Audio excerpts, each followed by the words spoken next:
Quando uma sonda da NASA investiga um satélite de Marte, ela descobre algo que impressiona os cientistas na Terra. Eu dei uma olhada na imagem de Phobos e literalmente não acreditei no que vi. Uma grande estrutura eleva-se sobre a superfície da Lua. Se você estivesse na superfície de Phobos, ela seria como um arranha-céu. Ela é tão perpendicular que chega a parecer artificial.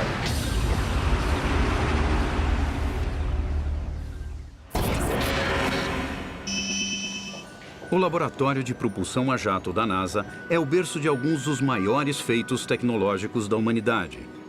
Entre seus muitos sucessos está o programa Mars Global Surveyor. Mas em 1998, o que ninguém na equipe de elite da NASA espera encontrar são sinais de construção na superfície da maior lua do planeta vermelho. Eu não estava procurando nada, só dando uma olhada nas imagens. Aí eu vi uma coisa que me chamou a atenção. Eu falei, opa, mas o que é isso? Em vez de uma vastidão rochosa e desértica, Palermo vê algo perturbadoramente irregular. O que eu vi me deixou pasmo. A sombra era muito maior do que deveria ser. Parecia uma estrutura monolítica.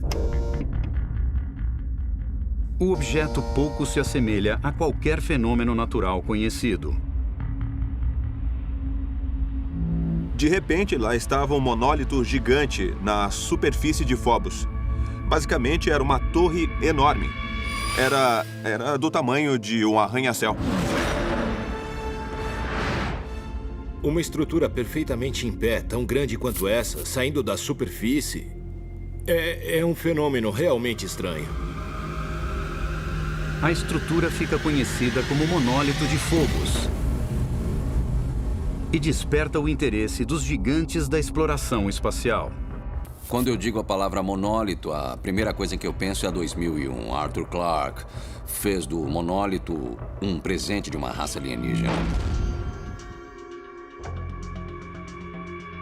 Em 2001, uma odisseia no espaço, uma civilização desconhecida espalha monólitos enormes pelo sistema solar como sinais para contatar a humanidade. Arthur C. Clarke propôs a ideia: e se extraterrestres estiverem interessados na Terra, interessados em nós, por exemplo? Se uma raça extraterrestre quisesse fazer contato com a raça humana, mas sem interferir na nossa evolução, ela colocaria uma mensagem logo além do nosso alcance. Mas os cientistas planetários da NASA têm uma explicação para a presença do monólito que não envolve extraterrestres.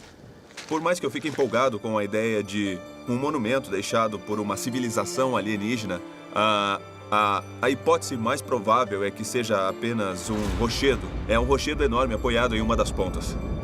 Embora um rochedo do tamanho de um arranha-céu, apoiado precariamente sobre uma extremidade, pareça improvável, a gravidade fraca da pequena Lua possibilita coisas estranhas. Nesse ambiente de gravidade fraca, não faz muita diferença se o rochedo está apoiado em uma ponta ou deitado de lado. As coisas tendem a ficar do jeito que elas caem nesses corpos. Provavelmente, o monólito é só um rochedo gigante lançado por um evento catastrófico. Até chegarmos a Phobos, todas as teorias sobre a origem do monólito não passam de especulações. O que você está vendo não foi criado por computadores. Esta é uma gravação real de um encontro com objetos não identificados no céu da Noruega.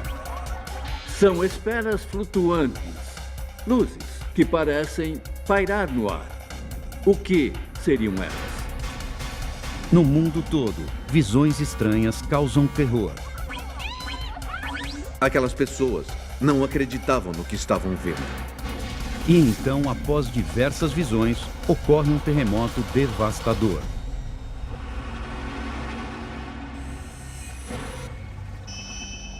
Território de Yukon, Canadá. Um inspetor aposentado do governo, Jim Conacher, e sua esposa decidem passar uma manhã de suas férias no lago Tagish. Jim e a esposa estavam contornando a costa E a 300 metros de distância, eles avistaram 4 esferas brilhantes ou objetos de 1 metro de diâmetro. Objetos luminosos vistos durante a luz do dia teriam que ser muito claros, e eles ficavam parados, apesar do vento forte, o que sugere que estavam sob algum tipo de controle inteligente. É difícil imaginar que seja um fenômeno natural. E o modo como agiam era difícil de acreditar.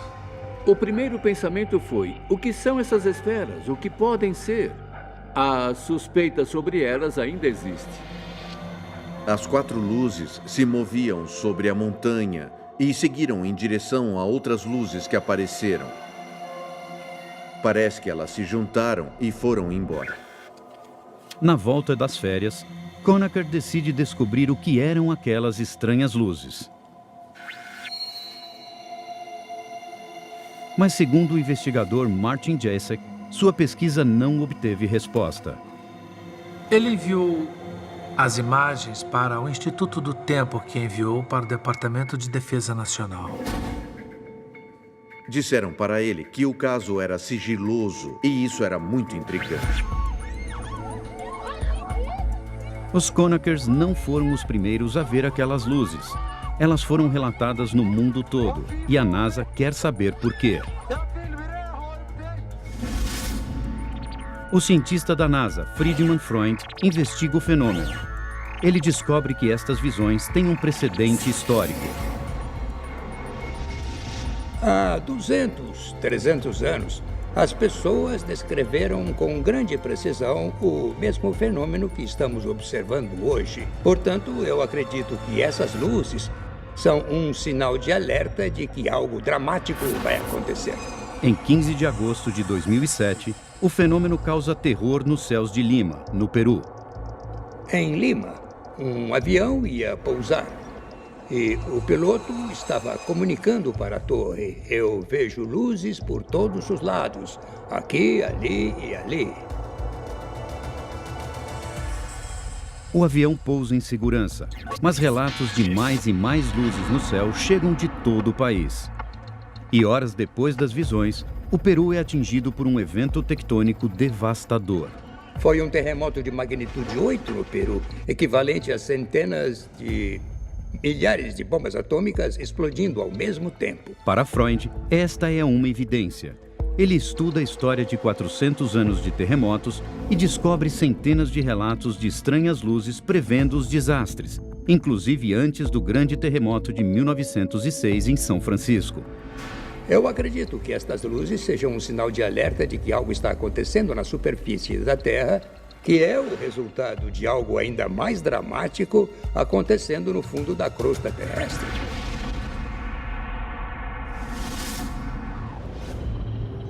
Culturas antigas do mundo todo viam os cometas como prenúncio de destruição. Mas com o avanço da ciência, veio a compreensão e o temor diminuiu. Em 2013, quando os olhos do mundo viraram para o céu para a chegada do cometa Ison, eles o observaram sem medo. Pelo menos no início. O cometa Ison foi divulgado como o maior e mais brilhante cometa em muito tempo. Todo mundo estava esperando o cometa Ison. O pessoal tinha grandes expectativas em termos de como ele seria e qual seria o valor científico dele. Desde a descoberta do cometa em setembro de 2012, a NASA rastreou a quantidade de gelo e poeira desde uma região distante do sistema solar, conhecida como nuvem de Oort. A nuvem de Oort é um grupo de cometas que orbita o Sol a uma distância que é 10.000 vezes a distância entre o Sol e a Terra. Dos milhões de cometas presos em órbitas distantes, algo impulsiona o Ison em sua viagem de milhões de anos na direção do Sol. E o nosso planeta está bem nessa rota. É muito difícil ver um cometa chegar assim tão perto do Sol. Então é intrigante ver isso. A NASA vai a limites extraordinários para capturar imagens do viajante interplanetário. Ela até cria um telescópio montado em um balão especial para o evento. Mas é uma imagem do telescópio Hubble que causa comoção na Terra. Quando nós passamos a observar melhor, ele tinha um formato que não fazia sentido. Era quase um formato triangular, algo que parecia muito artificial. Você vê um objeto em forma de V brilhando. Para quem não está acostumado, pode parecer um visual saído de um seriado de ficção científica. Quando se olha para a foto, fica fácil entender por que alguém acharia que é uma nave alienígena. Porque parece algo que saiu direto de um filme. Se você pensar bem, um cometa seria um disfarce perfeito para uma espaçonave passar sobre a Terra. A ansiedade cresce conforme ele segue em direção ao Sol. Mas depois das imagens iniciais intrigantes, o intitulado Cometa do Século não volta a aparecer por trás do astro. De repente, ele desapareceu. É como se aquela coisa enorme simplesmente sumisse. Em busca de uma explicação, a NASA procura pelo caminho projetado do cometa com telescópios em terra e no espaço. A gente achava que tinha sumido e de repente, bum, estava ali. Mas o intruso da parte externa do sistema solar parece ter sofrido durante sua passagem pelo Sol. O objeto passou tão perto do Sol que ele aqueceu de forma intensa e foi totalmente destruído. Tudo o que sobrou foi poeira e gás. A destruição do Ison deixou os cientistas com poucas informações sobre o cometa. Mark D'Antonio está investigando as imagens do Hubble.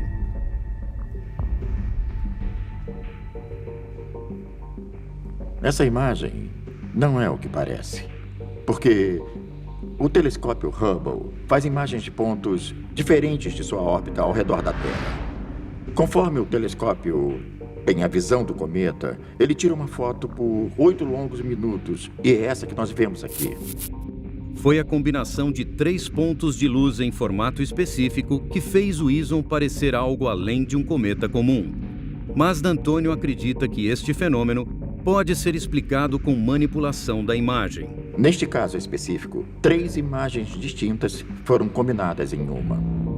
3 fotos do Ison tiradas em 3 momentos diferentes, com 13 minutos de diferença. Cada uma delas criou uma faixa de luz. Isoladas, todas elas não chamam a atenção, mas juntas causam espanto.